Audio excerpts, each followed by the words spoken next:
السلام علیکم۔ آج کی بریکنگ نیوز، شاہد خاقان عباسی نے پارٹی عہدے سے استعفیٰ دینے کی وجہ کھل کر بیان کر دی۔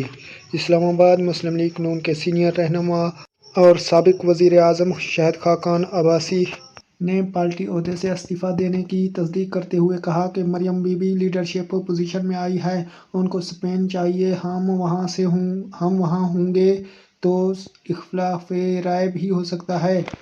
نیوز کے مطابق شاہد خاقان عباسی کا کہنا تھا کہ میں نے سینئر نیب صدر کے عہدے سے استعفیٰ دیا ہے، الیکشن نون لیگ کے ٹکٹ پر ہی لڑوں گا۔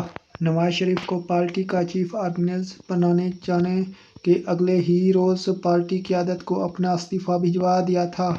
گزشتہ روز مسلم لیگ ن کے سینئر نیب صدر چیف آرگنائزر مریم نواز نے کہا تھا کہ شاہد خاقان عباسی ہمارے سینئر ہیں، وہ نواز شریف کے درمیانہ ساتھی اور میرے بڑے بھائی ہیں، ان کی اور دیگر پارٹی رہنماؤں کی سرپرستی میں آگے بڑھوں گی۔